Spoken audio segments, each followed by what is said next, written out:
Hey guys, I'm going to talk about Warhammer Boltgun. So this was exceedingly a recently released game, and in the Warhammer universe. And it's funny that Warhammer is such a marketable IP, but it just doesn't seem to be able to get any good games besides Dawn of War back in 2004. That's the only one that's really been recommended to me. So this one, seeing this as a just pop up in Game Pass as a boomer shooter, pixel art based Warhammer for FPS sounds like an ingenious idea, and it's kind of like long overdue. So how's the game itself? It's very good. I mean, it's kind of hard to gauge it because on the whole, I would say, while this game is very fun, it doesn't feel complete or satisfying. You kind of go through the same kind of enemy types, the same boss types. It doesn't have a super satisfying ending for just being another Doom clone, really. That's, I guess, disappointing. Aside from that, though, it's not a bad game by any means. It's actually rather fun. If you have like a day, you can like definitely play this in that time and just really enjoy it for what it is. It's funny, the one issue I had with this game, and I rarely ever have this issue, and it's that the game itself was actually a little bit too easy. I played the entire first chapter on easy, and I thought, okay, this is way too easy. And I thought, okay, well, how hard could hard be? So I jacked it up to the highest difficulty, which is like Heretic or something, or Nightmare mode. And it was really not that much different. It was like, okay, I just take more damage, but I'm still doing the same thing. So I kind of played that for about 2 chapters until I got to the 3rd chapter, and I was dying like on the first mission. So I changed it back to easy after that. But surprisingly very easy for most of the campaign. However, when you start the campaign, it's really satisfying to use the chainsaw arm sword thing, where you take it and you basically just eviscerate enemies. It has lots of little, old school gore, so that's a nice little effect that it has when you like blow people up. Even when you shoot a normal bolt gun at the average soldier, they have quite a big effect on it when it happens. So it's always nice to see that. It feels a little bit slow going in terms of the pacing of the game. It feels like it should have been maybe shorter and more focused. I feel like you fight a lot of the same enemy types for a long time. It doesn't feel laid out well, or the skill curve feels very flat and then spikes and then goes back to being flat again.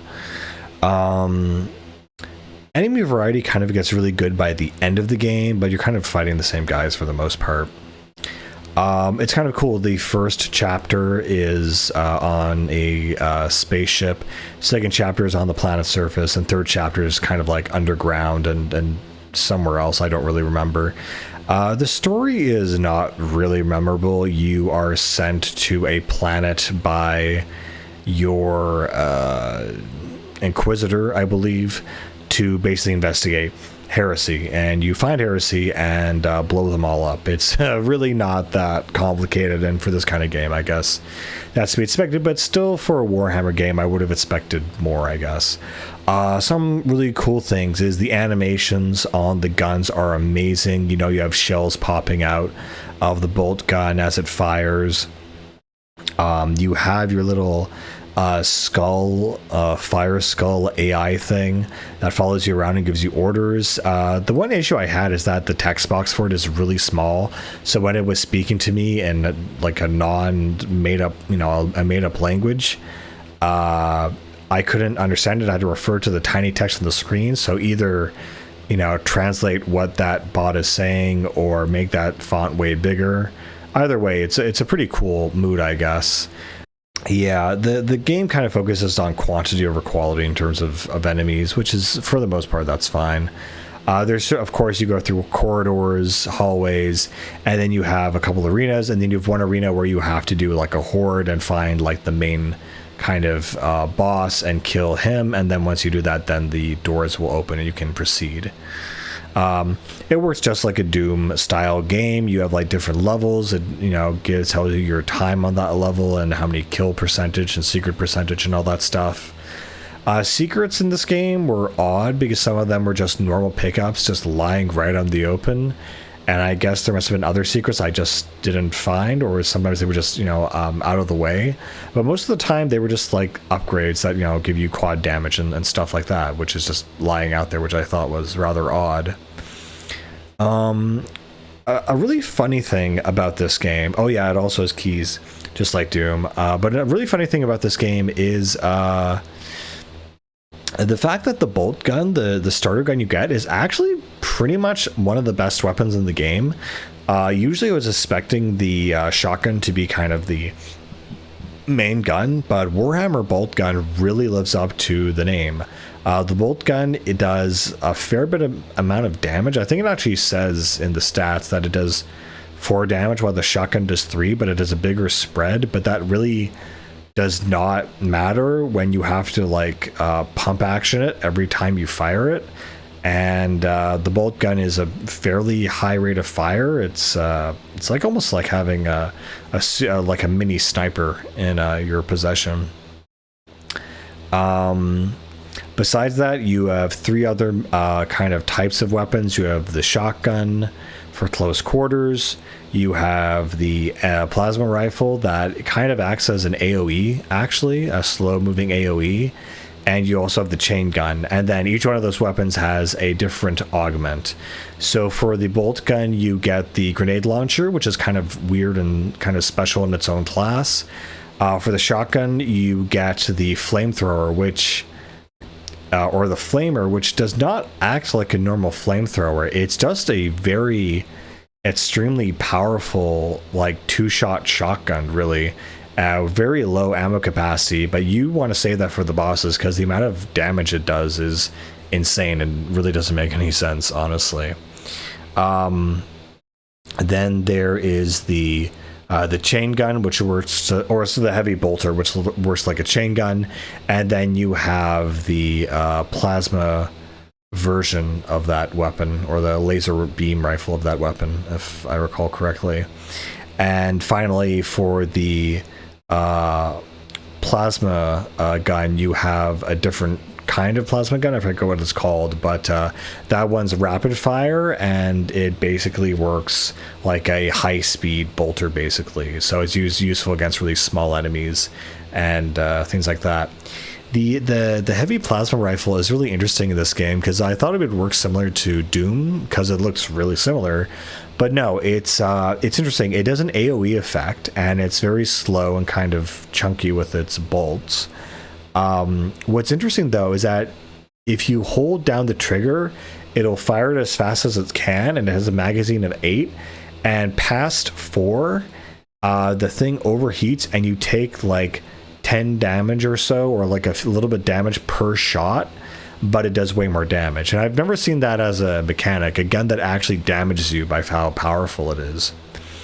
And of course there is, you know, the equivalent of a BFG gun. Oh right, that's what it is. The chain gun plasma equivalent is basically a BFG that is a sustained fire weapon.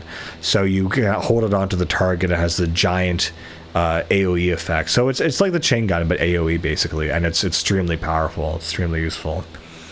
This game works pretty much similar to Doom in that you have, you know, 200 or so health, and then all the little, you know, red pickups you get besides health packs, you know, boost on top of that, and you can get up to, I'm sure I remember this right. Yeah, you can boost above 200 to 250. Yeah, and the same thing for shields. You obviously have shield packs and health packs, but if you get the little shield things, you can boost it to 250, and that's kind of your max. And then there's one special item called a laurel, and that'll give you, I think, 300 health or 300 shields, which is normally absolutely impossible. The Chaos Space Marines are pretty difficult. There's two types. There's the normal ones who have the chain guns, and the other ones that when they die, they get this champion boost and they kind of rush you. Those guys are actually probably the hardest in the game, while the other ones are just, you know, kind of moving tanks. There's flying guys, obviously. There's these squids that fly through the game. So there's good enemy variety, honestly, and really good stuff. And you kind of learn from trial and error, you know, which enemies are vulnerable to which weapons best. You have the small little goblin things that vomit at you, and you want to use the rapid fire weapon on them. And then for the Chaos Space Marines and the bigger guys, you want to use something like the plasma rifle. Pretty, you know, straightforward stuff. I don't know. I feel like the game works as, you know, pretty well. I just feel like it's missing something to make it more interesting. Maybe like a story component or lore or anything. But for the most part, it's just like there are heretics and you have to kill them. It's really no deeper than that. And it's kind of a shame because I felt like this was such a good skeleton for what could have been a great game. It's a good game, but it could have been honestly great. It could have been something really, really special, I feel, if they did it slightly differently. Yeah, you have average things like explosive barrels, barriers. Yeah, the only thing I would say, it's just kind of repetitive. It just doesn't, you know, if there was dialogue or banter or story or lore or something really cool, I think I would be more interested in it. Again, I wish the shotgun was more powerful or maybe a higher rate of fire or something. It feels very eh. It's funny, there are like 3 different types of pickups for the bolt gun. Once you pick them up, you're just automatically equipped. And I think it's like something called venom rounds, flame rounds, and something else. And they just give a big boost to that one clip of the bolt gun you have, and you can't reload it until you've used it up. There are things like, of course, melee damage boosts.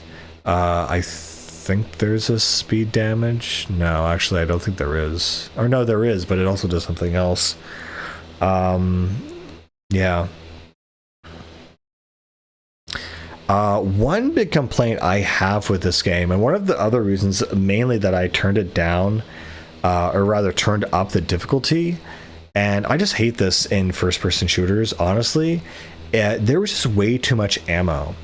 I don't mind having enough ammo for one gun, but when there is way too much ammo for every gun, like if I used just one weapon for an entire horde mode engagement, there still would be leftover ammo for that gun. That's when I feel like, I don't know, the whole aspect of an FPS, especially when you have multiple weapons, is that you should be forced to adapt to different weapons and try out different strategies and get comfortable with it and say, okay, this is what I'm going to use the plasma rifle for this section or this shotgun for this section.